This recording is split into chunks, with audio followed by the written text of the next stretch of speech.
welcome back to my channel. If you're new here, my name is Lourdes. I'm 22 years old and I am documenting pretty much everything about my 20-something life, including my hobbies and anything fun that I do and just anything that I want to share. So this vlog I think is just gonna be a pretty cozy, relaxed vlog. Both of my parents are out of town this weekend, so I'm pretty much just gonna be on my own. Actually, at the start of this year, I set a goal of reading 30 to 35 books. So I really want to try and catch up a bit on my reading goals. I want to try to read at least one book this weekend. I'd like it to be two. Since I'm going to be pretty much just at home relaxing all weekend, I think it would be a great use of my time to read some of these books that I have on my TBR because there are so many. Whatever this week ends up bringing, I will be showing you. So come along with me, and without further ado, let's get into this video.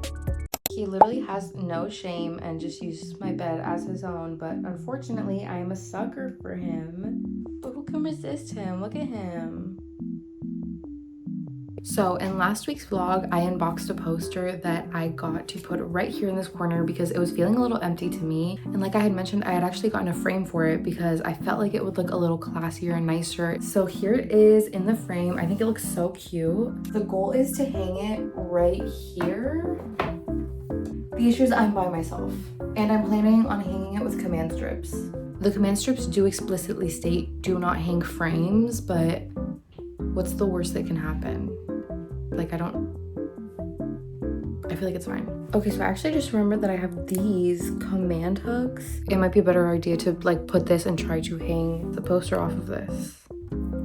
So I don't know, let me try that.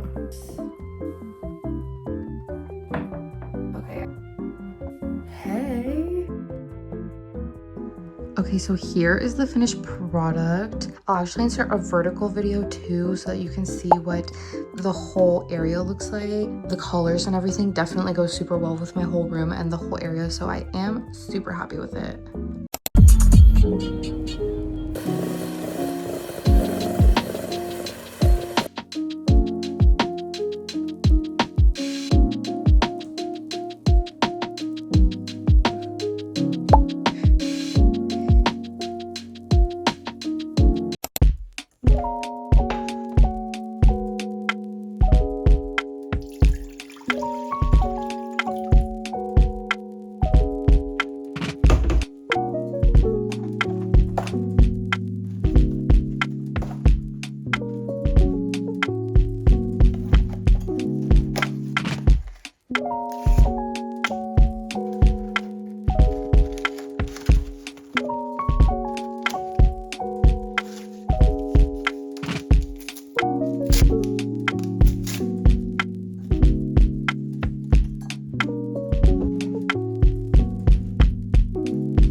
I just made myself a cup of tea because I actually am a little bit under the weather. So if I sound a little congested, that's why. I'm sorry, but I do feel fine. So here I am. Also, since I'm not at 100%, I thought it would be the perfect time to start a new book.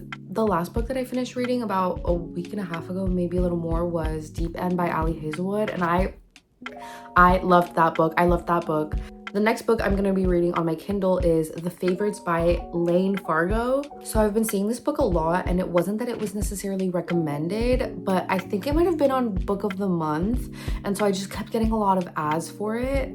Okay, hello. So I'm currently editing right now. This is footage from my photo booth on my computer. Hopefully it's not too bad. I actually wanted to jump in and give some context as to what this book is about. So I did actually film myself giving the summary of the book, but I was just very confused as to like what the book was going to be. I had a wrong impression. Basically, this book follows Katarina Shaw and Keith Rocha through their years-long skating career, and the book is kind of guided by this media, which is a documentary that has been released unauthorized years later. Yeah, I hope that gives some more context as to what the book is about. I'm going to try to do a better job at explaining and not explaining in a way where I'm telling you what I think the book is and just explaining what the synopsis of the book is telling me.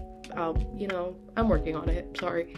So I'm very excited to read this book because I feel like I've actually said to multiple friends that I have been wanting to read an ice skating duo romance for a while, but I couldn't really find anything. I love the summary, I love what it's giving, so we shall see how this goes. I will check in periodically, maybe once I finish reading for today or once I get halfway, and give my thoughts so far. I'm super excited.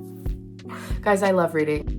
Okay, hello, me editing again. I just want to give a disclaimer that while watching me read, you might notice that I am making a lot of faces. I'm just a very emotive person, so if something shocks me while reading or like watching a movie or show or something, I'll be like I just look insane. But yeah, just a disclaimer on what's going on there if you notice that.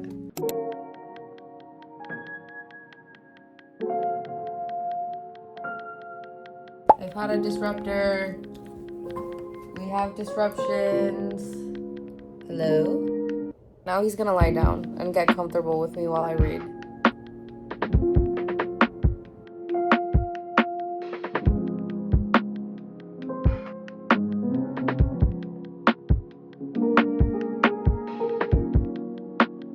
Okay, so I just finished part 1 and I just got to part 2. I think I'm going to stop for now and have dinner and stuff. Okay, hello. So I showered and I ate, and I was gonna keep reading, but I feel like if I keep reading now, I'm gonna get hooked and I'm not gonna be able to stop.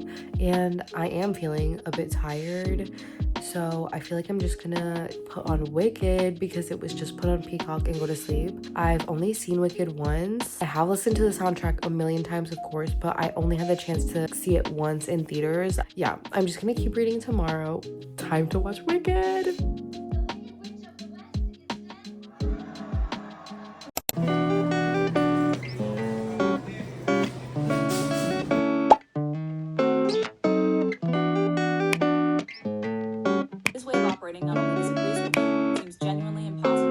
It's Sunday. First things first, yes, the poster is not on the wall anymore. The hook did not hold it up, so it is sitting right next to me. So hopefully it will get put up. It'll probably have to be screwed into the wall, probably courtesy of my dad. So it is 6:15 p.m. and I actually haven't read any of the favorites yet, but that's actually because I ended up getting a recommendation on my YouTube this morning, and it was the audiobook to Jennette McCurdy's memoir autobiography, I'm Glad My Mom Died. And when that originally came up, I really wanted to read it. And when I saw it on YouTube this morning, I was like, this is perfect. I'm gonna listen to this.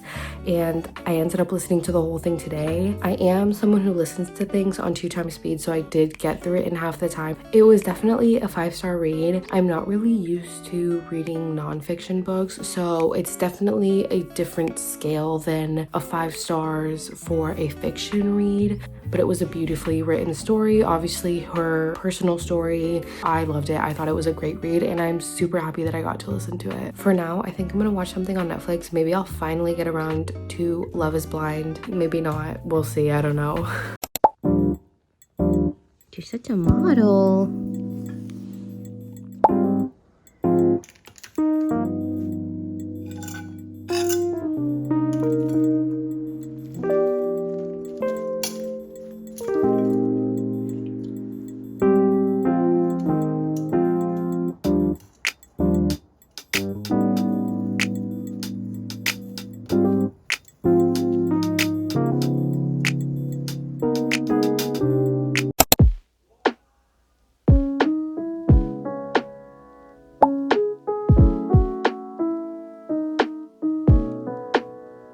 Just got to part 3, 33%.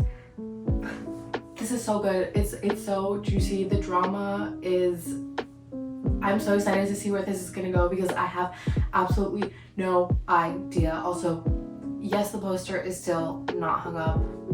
TBD on when that's gonna happen.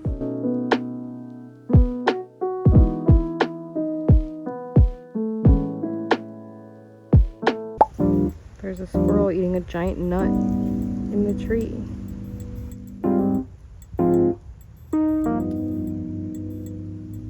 I am 75% through the book and I'm at the final part. I actually have to get ready for Pilates soon at 6:15, so I have like 15 minutes before I have to get ready, so I'm gonna read a little more. Wow, I did not expect to love this book as much as I did. I think regardless of the ending, it's gonna be a 5-star read for me. I'm definitely gonna finish it tonight when I get home. I will come back after Pilates, after finishing the book, and I will give my full review.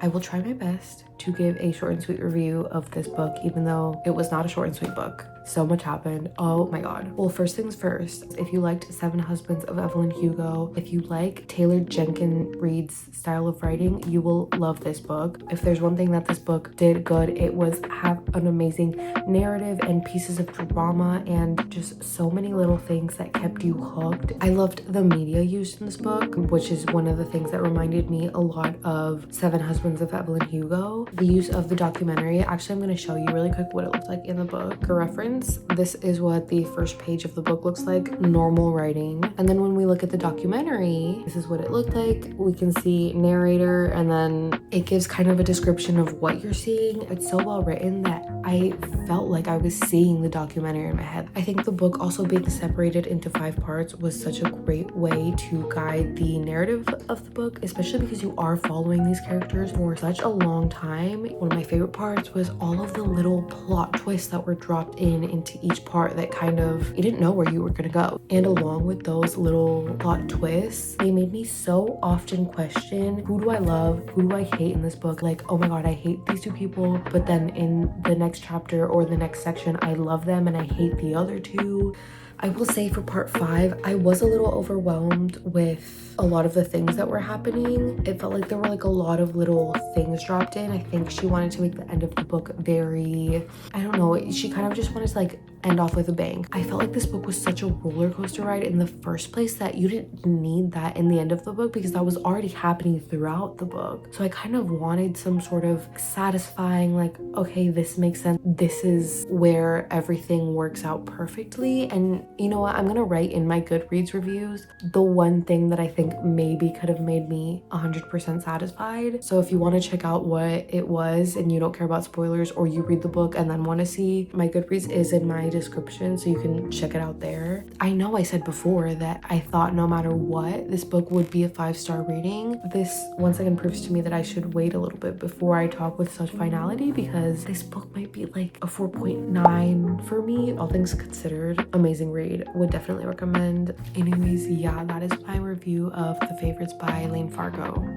Hi, so before the video ends, I actually wanted to hop on really quick and just say a little something, because last week I posted my first video and I actually got so much love and support from all of my friends and family, which as expected, but there was a lot more people that reached out and subscribed that I didn't even expect. So I just wanted to say thank you to everyone. I was so happy making the video and making this one as well. I am feeling so creatively fulfilled and really motivated to keep doing this. I do really want to try and post once a week. Right now I think I'm gonna try Fridays and see how that goes. If not, maybe like Saturdays or Sundays. I'll see what works the best with the YouTube algorithm. Hopefully I can grow a little community on here. That's all I wanted to say. Thank you everyone for the support. That is it for this week's video. I will see you in the next one.